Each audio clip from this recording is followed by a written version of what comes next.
Jacqui-Lee Pryce for Shadowboxruk UK. Today's guest is an amazing talent.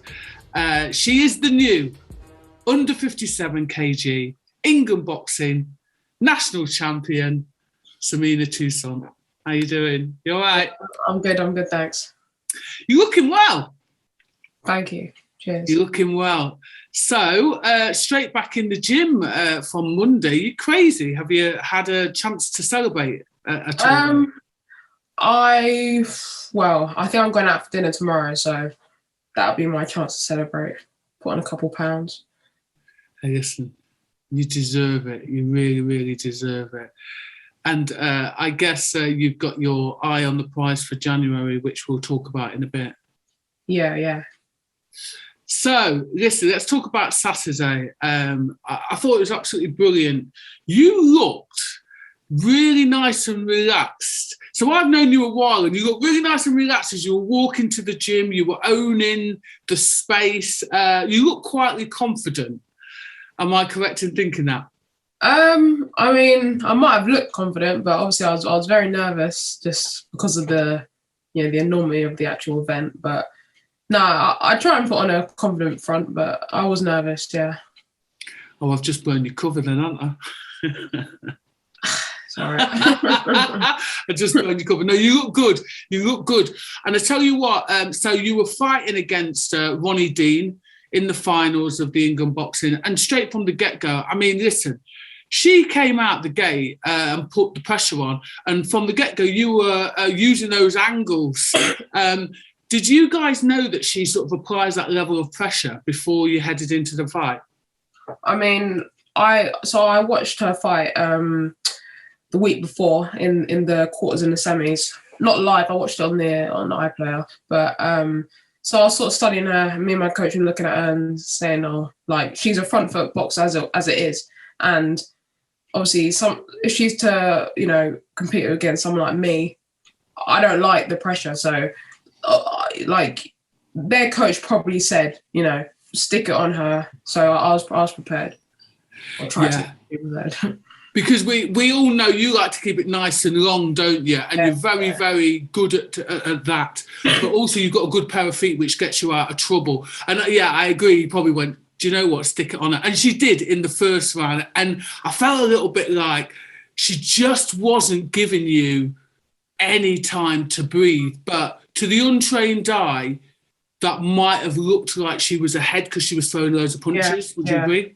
Yeah, of course. I was saying that to my parents. I was saying, like, to, the average person watching my fight, like, they would probably say, oh, you lost, because she's just full on, like, and obviously she's punching a lot more than me. Her work rate's up here compared to mine. But I felt like I was landing the cleaner shots and more shots on target as well. So, yeah. Yeah, most definitely. I mean, she was actually...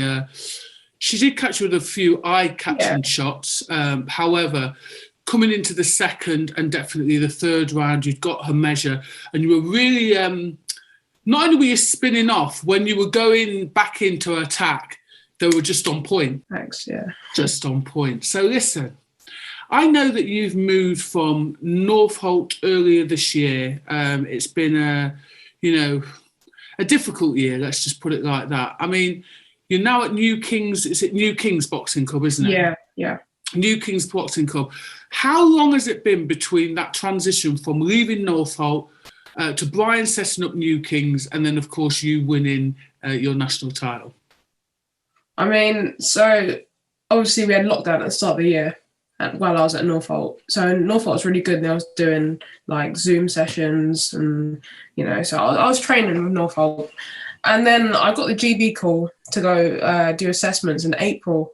And Northolt had opened, I think it was when, the lockdowns eased and like gym started opening again. It was that week. But there was a time where something happened, but Northolt didn't open for a bit later. And we were training in like fields and open space and that. But like, what sort of happened? So we did that. And then that was sort of the time where Brian split off as well. So I was in the middle of training outside just in a field, just doing pads and not sparring or anything. And then sort of training in Brian's new bit. But Brian didn't get that little garage originally. He was training with a Harrow Boxing Club. So we were on the verge of sort of him going there and us following.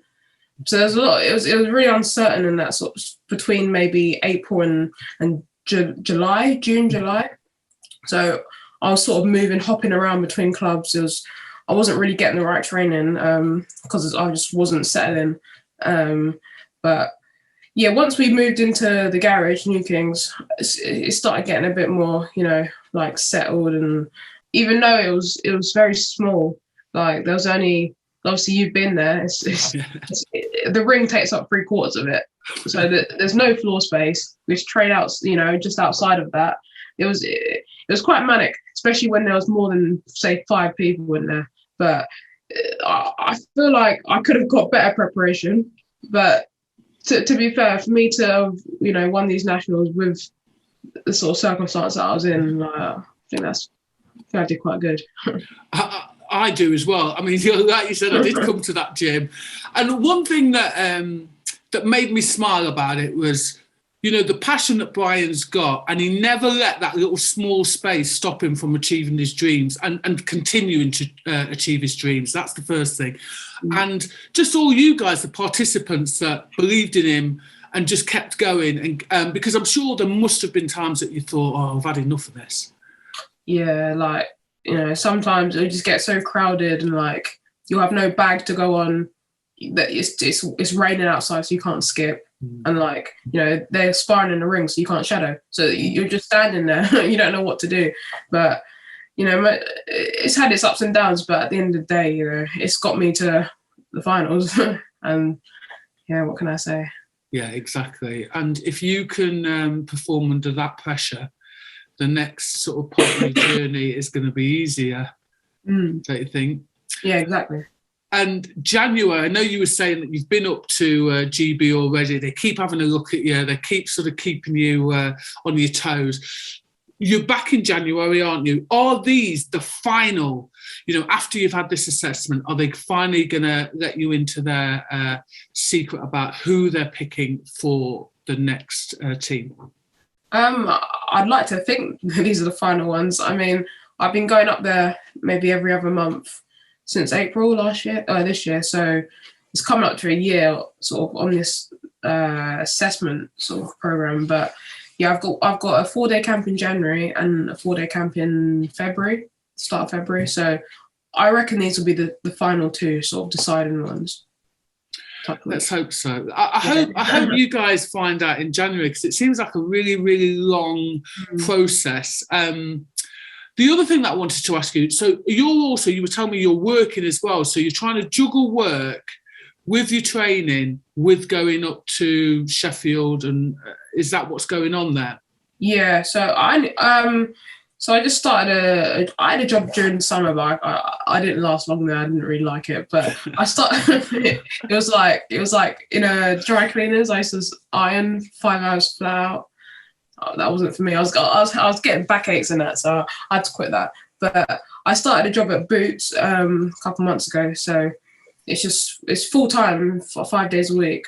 So I come home at like 5, have my dinner, and then I'm out by like quarter to 6. Straight off to train. Yeah. Wow. So like now, but wow. It's all right. So lastly, what I want to say to you, because there are some people that don't know what you've achieved, so just tell me the amount of, belts, etc., that you have won thus far for England boxing.